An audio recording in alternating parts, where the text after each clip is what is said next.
We invited you to meet my friend Clare King, who I've learned is fascinating. I didn't know much about Clare King until a Washington County Fiber Tour a couple of years ago, when she arrived here in her Sprinter van, and we had a nice visit, although it was very busy because of the Washington County Fiber Tour. And Feral Gas just delivered 6:30 at night. They fit through too. What? So anyhow, Claire was out there in her van, and I said, "Where are you staying tonight?" And she said, "Some maple farm," because we're in the Harvest Host at Maple Land Farm. And so she came up there, and we usually don't fraternize with the Harvest Host guests. Right. But you should explain what Harvest Host is. I think I have, but for those who don't know, it's farms who let you camp at their farm for free. And breweries and wineries and museums and all kinds of things across the country. And you pay once a year, $75 It's now $129. Oh. Yeah. So, but it's also expanded hugely. I mean, I'm thinking I can go all the way across the country now on Harvest Hosts, which is essentially free accommodation. Wow. And she's here in her van, even though it's winter. She's fixing to go all the way to California. Yep. We're her first night. Right. And I invited her to my guest room since I know her now. And she said no, she wants to sleep in my driveway in her van. Well, it's got my pillow, right, and my bed, and my sheets. Yeah. So there you go, Hannah. Get one of these, and you can sleep in my driveway. Yeah.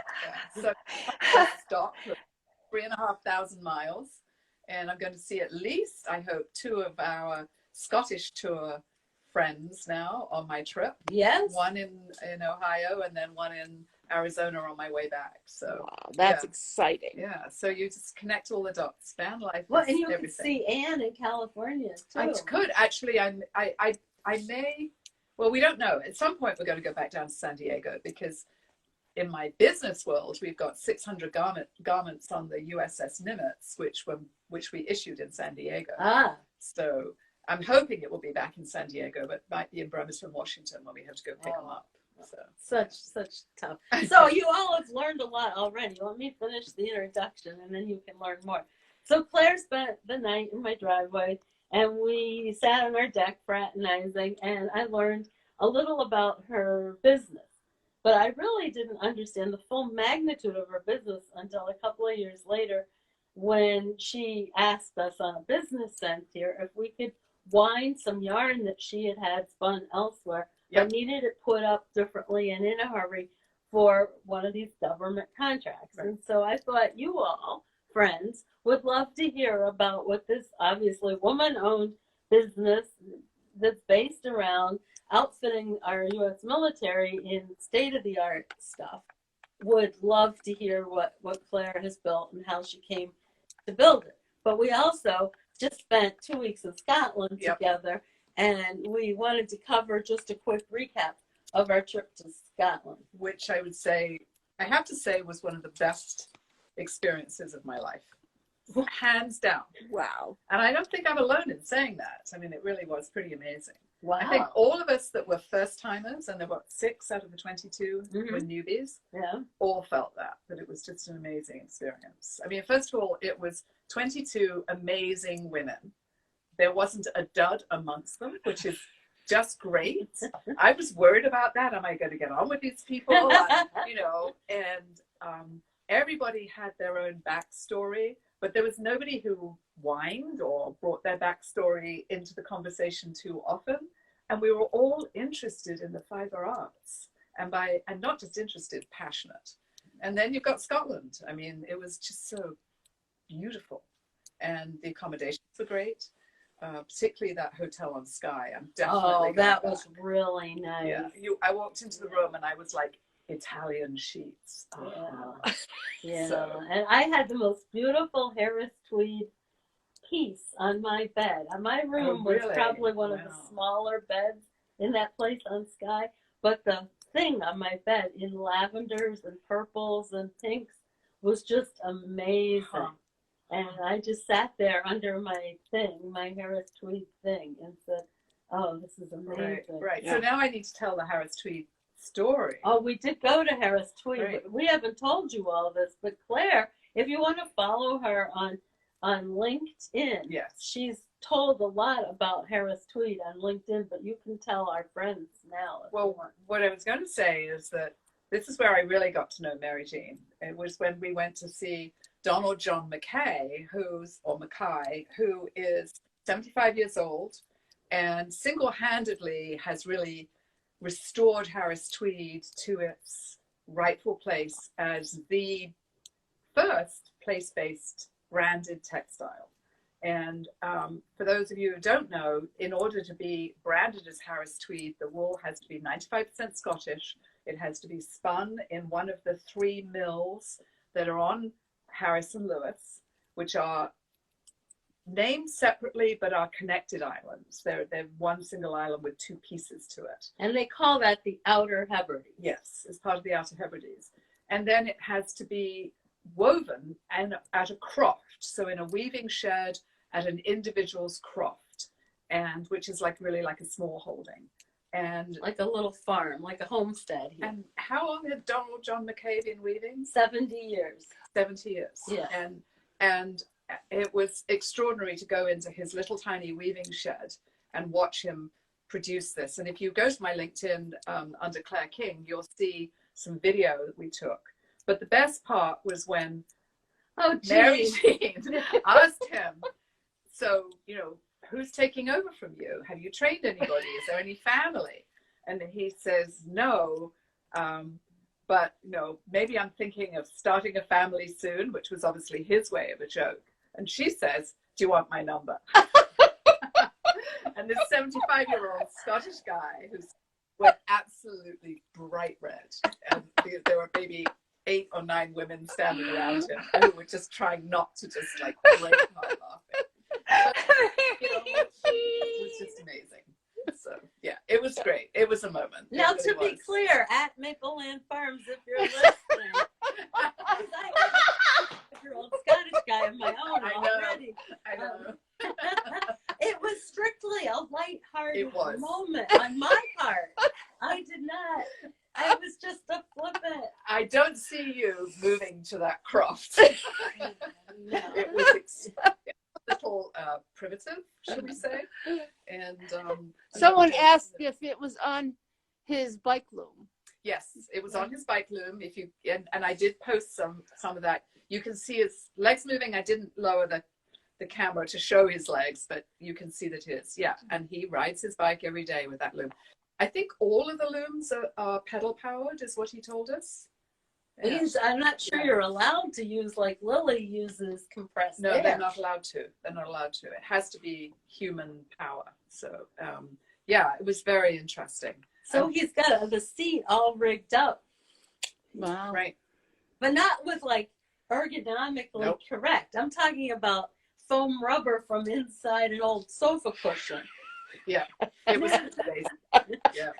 And I would say he probably works many, many hours a day on that thing. It was just, it was quite extraordinary. So now, the photo of Claire that Hannah used to announce that Claire was coming, that photo is taken outside of his shed. Is that the one with the piece of Harris Tweed? Yeah, with the piece of fabric, which is actually at Tar Heel Knitters. That's our friend Margaret from North Carolina who was on the trip. So that's actually her fabric in the picture at Tar Heel. I don't know if she's on or not. Right. I don't know. Right. I've lost track. The fabrics that we bought were pretty extraordinary. Oh. And I'm going to make a coat out of the piece that I bought. I bought 3 pieces, so the biggest one is going to be a coat, and I'm planning it, but it'll probably be a year in the making before I get it done. So. Well, one thing we learned, we went to a mill. It's all woolen spun. There's no worsted spun, right. And they weave all with single ply. So they, in terms of comparing to here, they're getting to yarn as quickly as they can. Mm-hmm. They buy all pre-scoured wool, even though it's Scottish wool. Right. It's scoured not at that mill. It's scoured in Galashiels is what they say, which is in the border area. And so then they dye it, and they only have 24 colors, but because it's woolen spun, like Harrisville is, they can put 4 pounds of blue and 1 pound of yellow and 12 pounds of pink Makes and beautiful make color. these amazing tweeds. Right. And it's in this actual Mhm. single yarn. And that was what was so great, because we saw them making the warps, which is the big part of what they do, because the warps are all either made in warping sheds by the weavers or at the mills. So the mill, like Battenkill Fibers, over there is winding the warp for these weavers, and they drive up in their vans and take these long beams that are already. Wow. Lily, don't get any ideas if you're Is watching. that single ply also? Yes. The warp? Yes, Yes. the warp is a single. Because it's all human power. The breaking in the warp isn't such a big issue. And we saw Donald John deftly fix a broken warp. Yeah, he did. We watched It was him. amazing. So Boom, he just fixed it. Right. But so anyhow, after they weave it, and it's all woven, it comes back to the mill to be finished in this wooden wash tub thing that it goes around and around like your grandmother's wringer washer.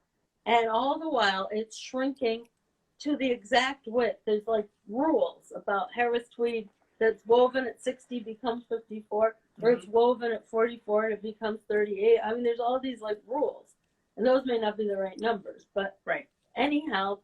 Well, mostly because they're now all in centimeters, because they're not imperialists. But they are backed up. How many months? Oh, 2 years, I would say, in what they call the fulling process. So after they wash it, when it's still wet, they have to frame it back out to those widths. Right. And that goes into a tenter frame, which has got hooks, which is where we get the expression tenter hooks. It's not tender hooks, it's tenter. And they hook it on, and it goes through the oven. And the individuals at the mill we went to and at one of the other mills, they had 1 or 2 people who were capable of doing the washing and framing it out, and both of them were sick. And so you've got 2 of the 3 mills that are completely backed up. And the other one doesn't do any work for the independent weavers like Donald John McKay. Right. So they hadn't cross-trained, they haven't brought in younger people, and COVID has done a number on them. And yet you go into Edinburgh and any place in Scotland, and all of the tourist shops depend on Harris tweed. And I should have brought some of I've got stuff in the van I bought. And, but we bought all these beautiful Harris tweed wallets and bags. Everything. And fabric to make clothes ourselves. But they can't get it through the fulling machine. So the supply is going to start to dry up.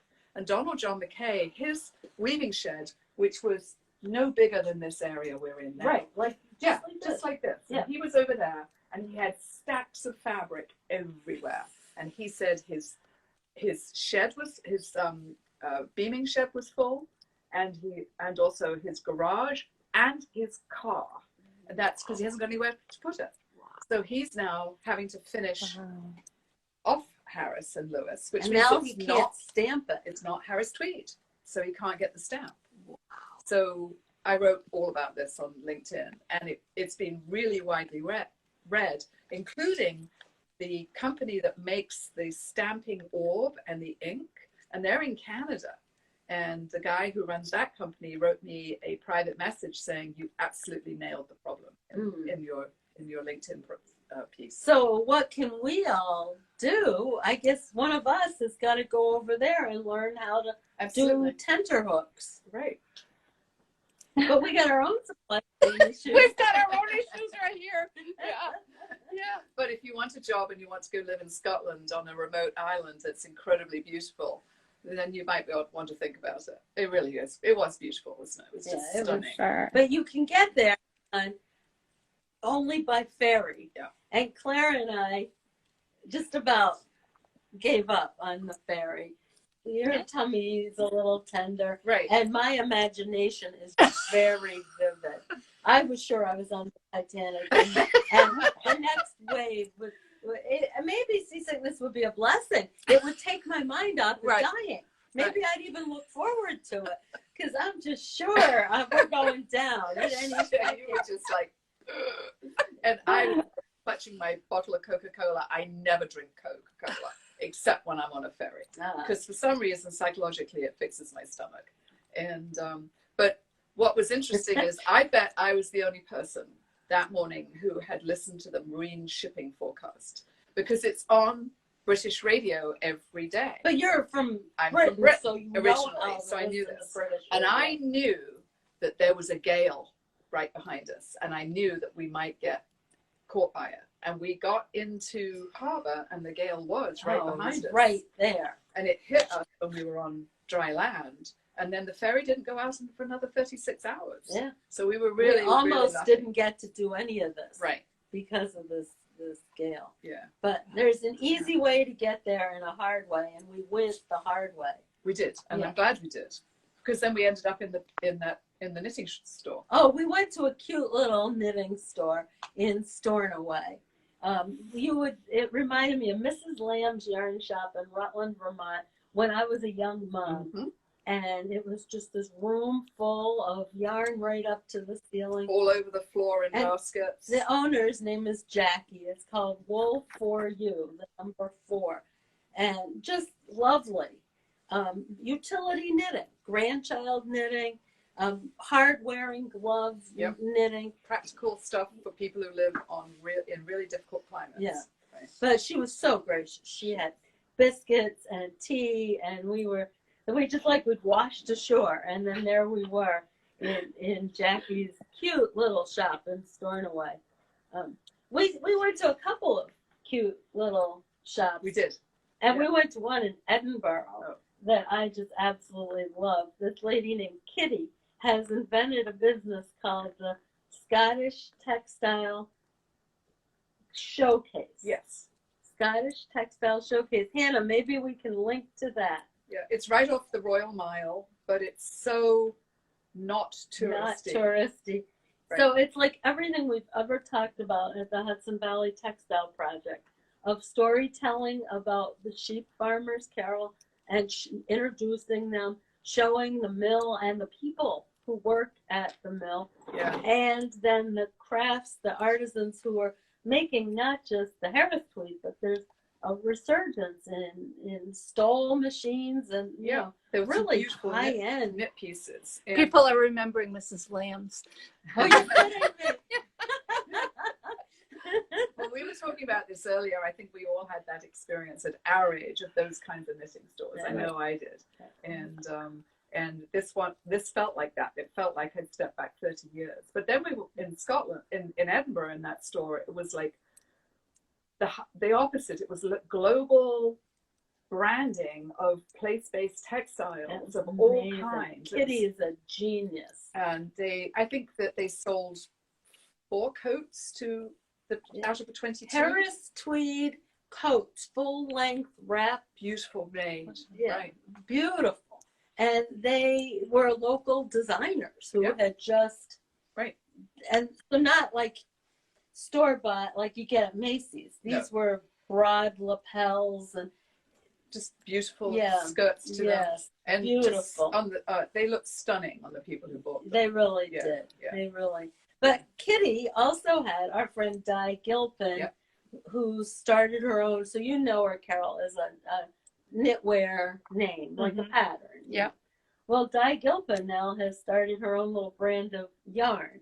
It's like a 2-ply, loosely plied Very fingering. soft. Yeah. As soft as you can get with rural sheep. When you're knitting with it, you get a little worried sometimes that it's just going to do this on you. But it is That's how they're soft. keeping it soft. Right. And for those of you who are concerned about ply, this was hardly plied. This was very light. 1 twist per inch.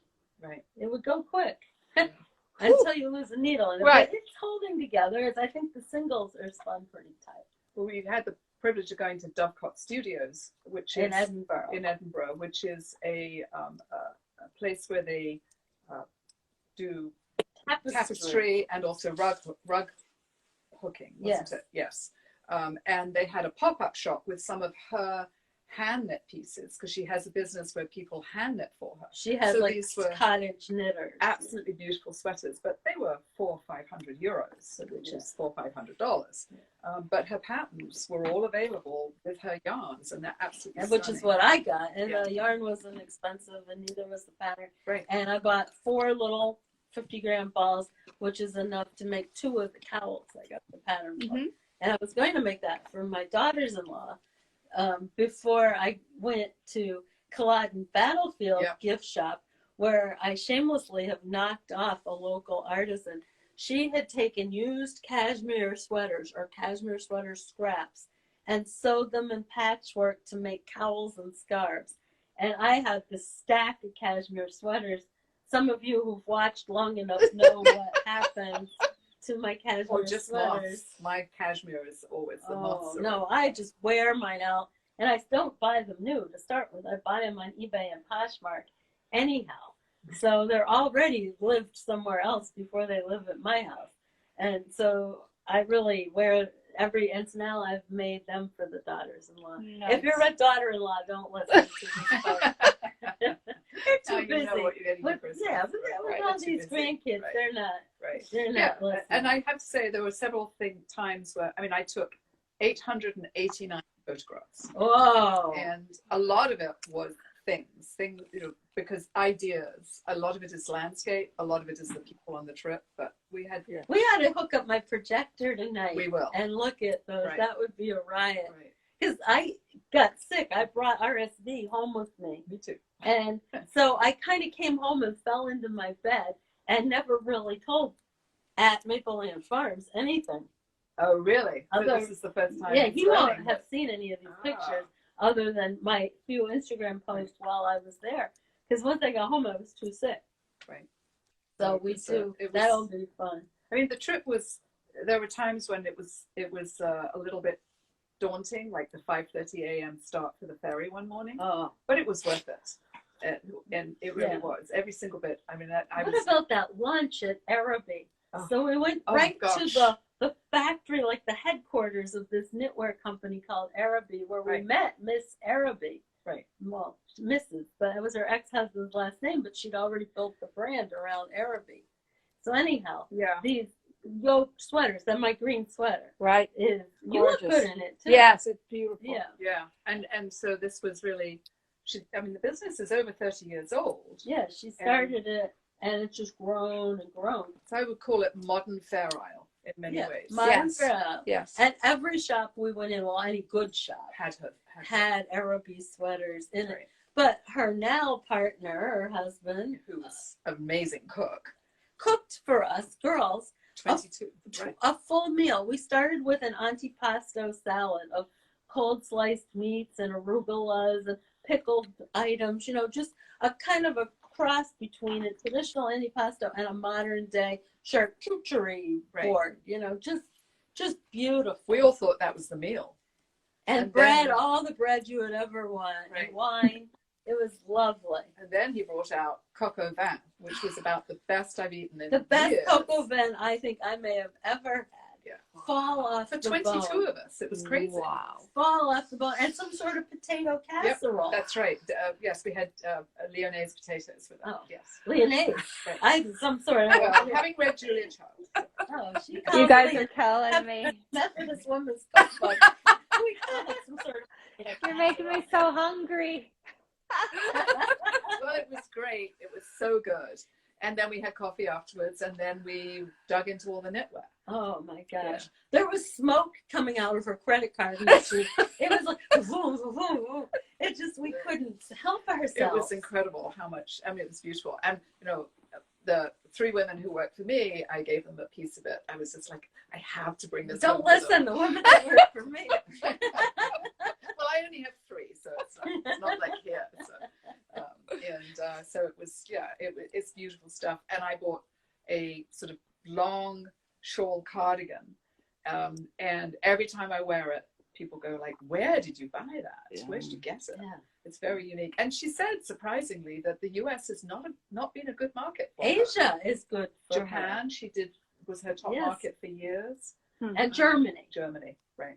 in Germany. So, Which so was that was, very interesting. so that was really our last experience, our last major thing, right? Yeah. It was a good way to end the trip. Yeah. It really was. Yeah. And so then we came back home, and since then, Claire has been, well, she already went on to Nimitz. Well, I went to Asheville. She went on to Nimitz. Right. Well, that was before. Yeah, it was before. Before. Because these lady sailors, women sailors. Yes. So, about 20% of the Navy. So a lot of the work we do is funded by the Navy in research projects, and about 20% of the Navy are women, and they're having to wear men's gear. They call it unisex because they try and get away with pretending it's been designed for women too, but it isn't. So my amazing team that worked for me, Brittany, Birgit, and Priya, and I myself have spent the last 2.5 years working on a project which is seamless 3D knitting using a shimmer machine. And we've developed the first women's flight deck jersey, which is really the first women's piece of personal protective clothing that the Navy has. They haven't issued it yet, but we're in the experimental stage. And this week, which we were really excited about, we passed all the flame testing. And so we now know that we've got a product, and we're hoping that we will be able to get approved to sell this so that the women will be able to have something that fits them. Instead of having sleeves that are 6 inches too long, or literally when they have to wear it tucked in, when they tuck it in, it's like in a V down to their knees because it's so long. And you should see this flame test she just passed. This is amazing. You put a dummy, a flame-proof dummy, in this garment. It's got sensors all over it that are measuring the burn. Right. How hot it is, which looks to me like wicked hot. Yeah. And then there's these gas jets that are shooting the flame. And so everything is catching, there's flame shooting everywhere. You can't even see the dummy. And then they stop the flame, and there's the garment. Right. There it is. Not singed at all. Well, it's singed, but actually on the inside it was still the right color. It was still yellow. Wow. But it chars, and it's the char that protects the skin. Oh. Yeah. So the funny thing, when they stop the flame and it's all quiet as the flame is done, there's this cloud of smoke, kind of like the credit card machines at Arabic. There was just this cloud of smoke coming off this dummy. Right. It was very, very cool. At some point I'll post that on LinkedIn as well. Oh, good. So people who want to follow Claire, she's got quite a narrative on LinkedIn, and she's at Clare King. No I in my name, C-L-A-R-E. Yes, right. Clare King. Right. And actually, for those of you who follow me on LinkedIn too, look at some of the things I post and repost. Well, there's a lot of discussion about textiles and sustainable textiles on LinkedIn. Probably way more than we see on Instagram. I think so. A lot of those harder conversations about what is really traceable and what is really responsible. So the Textile Exchange is really taking a lead with the responsible wool standard, the responsible alpaca standard. So if any of you are interested in drilling a little deeper into these ideas of traceability and sustainability, there's a lot of conversation. And so I've been talking farm side, mill side, but there's an equal number of conversations on the finished garment side, like HIG and H&M and what they've done or not done, or done too much of. So really, I thought LinkedIn was a place that unemployed college students went to look for new jobs. Me too. But it's far from, are you looking for a new job? No. Neither am I. I'm happy here. People keep offering my staff jobs, but that's a different that's a whole nother problem. Right. Yeah. Hannah just had that happen too. Right. But bless her heart. So, no, I agree with you. LinkedIn, I mean, it can be a little bit like that, but I think it's a pretty serious professional discussion that's going on about textiles, and it's worth being part of the conversation. Yeah. And I mean, some people post a lot, and some people post just from time to time, but it's worth engaging with the professionals in that world as well. And one thing that I've gotten involved with there is it's a good place to be keeping people up to date on the New York Textile Act that was signed by the governor the day before Rhinebeck. Right. Like, it's hard to keep up with all the good things that have happened in the last quarter. And now we're up to talking with Assemblymember Carrie Warner. I haven't told you this. No. That we had a meeting. Leadership from Hudson Valley Textile Project met with Carrie, Assemblymember Warner, to understand what we can be doing to help with now implementing the Textile Act. Because Great. the legislature and the governor's done the work of getting it established. Now, what do we do as an industry to support that and take advantage of that designation? Right. So it's very, very exciting. Right. Well, New York State has got so much land and so much that can be done with it that can support textiles. Yeah. And it's a very important state. And so much market. We Yes. do happen to have New Very York big City. market Right. that's interested in buying wisely and so that it doesn't impact the climate. But yeah, it's a difficult subject. And just on that, the largest single purchaser of US-made textiles in this country is the Department of Defense. So everything that they purchase has to be fiber forward, made in the United States. And the way I tell people, well, what does that mean? I always say, if you buy wool and you're the Department of Defense, those sheep have to have eaten American grass. That well, you can eat it in Hawaii as well, but I don't think there are too many sheep in Hawaii. So they have little luau things. Right. Yeah, I can picture it. So this is my sort of little thing, which is that if you have any contact with your congressional delegation, they're interested to understand this as well, because this requirement of the Department of Defense is very important to many parts of the U.S. that it stay that way. But also they're interested in sustainability now. And the Department of Defense is struggling a little bit because they have requirements that may not be so sustainable. Like even what we did with that fire resistant garment. It's difficult to make that sustainable. And because if it's going to be fire resistant, no. But wool has a role to play in that. That's right. Wool definitely has a role. Well, we all wouldn't have U.S. Superwash if it weren't for the Department of Defense. That's right. Yeah, I worked on that project. They are who was behind setting up the line, that and the ASI. Their money paid for it, Department of Defense. It came out of the Department of Defense budget to pay for that line.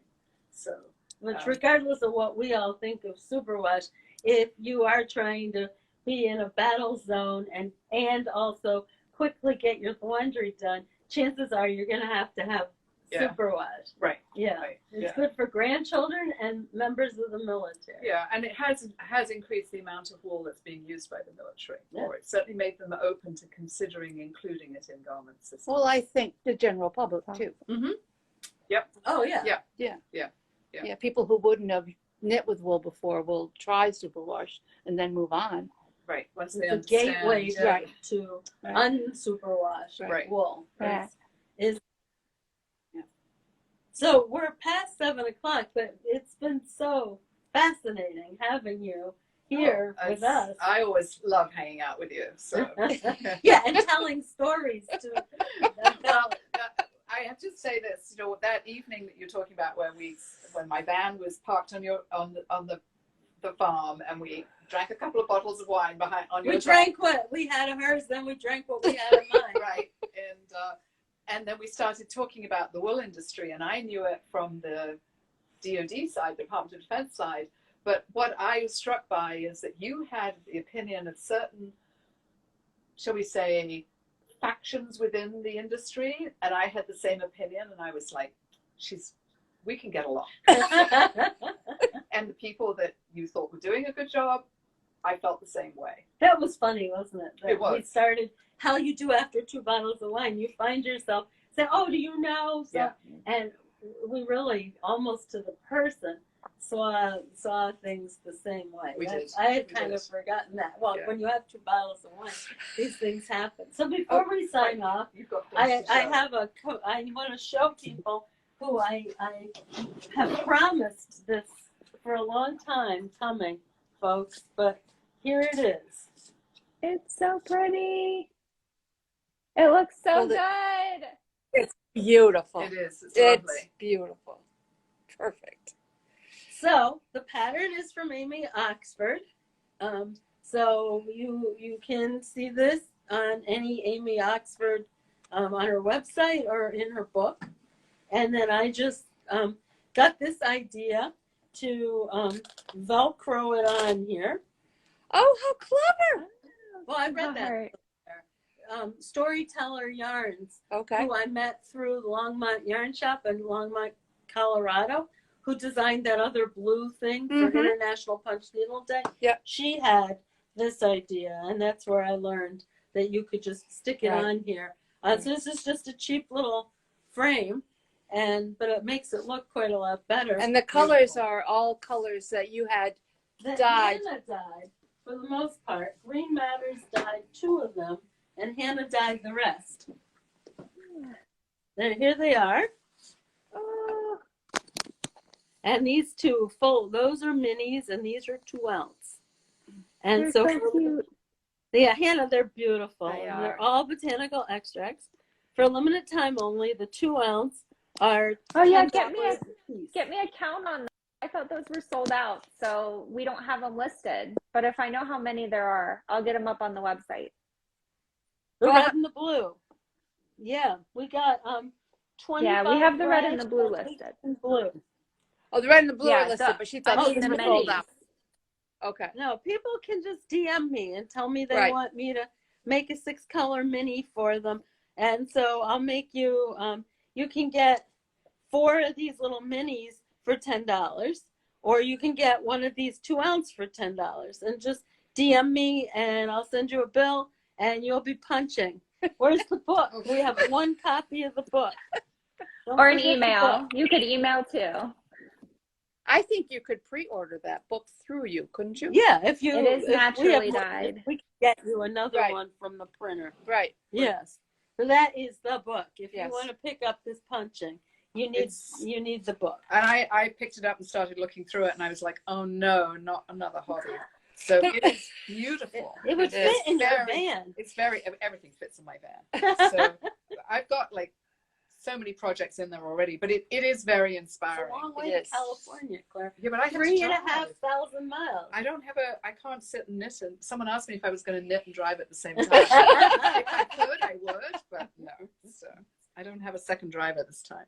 But it's really a great book, and it makes it seem like it's doable. Yeah, if I can learn, Right. right? Remember, Yes, Cal, where I It's started? just like I got lots do. of instructional Yes. pictures in it that are really straightforward. Yeah. And I'm sure there are videos. There's always YouTube. Yes, that all of those are naturally dyed. Yes. Okay, so enough of our shameless commerce, as they used to say on Carpa. And we're getting ready to sign off unless there's any more questions. No, people have been thrilled. Oh, good. Thrilled. They were thrilled. Really Thank you. interesting. All right. Thank It was you. fun. It was fun. Okay. And they also would like photos. They wanted you to bring in those garments, but I think maybe if you could send Hannah some photos of your Harris tweed things. Yeah, absolutely. I'd love Yeah. to see them. Well, Yeah, we can photos get them up. Yeah. With my 65-year-old Scottish Yeah. wife. There you go. Yeah. So All let right. me see. She's got her billfold with her. Yeah, I've got my Harris tweed billfold, which I have to say, I actually got a compliment from a guy about this, randomly. So, and Oh, it's so there's the cool. Harris tweed label Looks that great. means that it's real Harris tweed, Yeah. and it's really well designed. Made everything that they sell with the Harris tweed label on it has to be made in Scotland as well. Wow. So they didn't ship the fabric to China and make this; they made it in Yes. Scotland. Yeah. Like those bags we got from Harriet at Yes. Wildwood Stitches. Yeah. I have Beautiful. one of Yeah. those. They're really, I have one of those. Yeah. Yeah. yeah. I got those for my girls for Christmas. Oh, nice. I put Yeah. stitch markers that I made So inside. cute. So Oh, Oh, very you're telling nice. them. they're not on this. Mine listen just to find out what they're getting. Okay, we're going to go now. We've Okay. digressed. Bye, everyone. Bye, Hannah. Good Bye, night. everyone.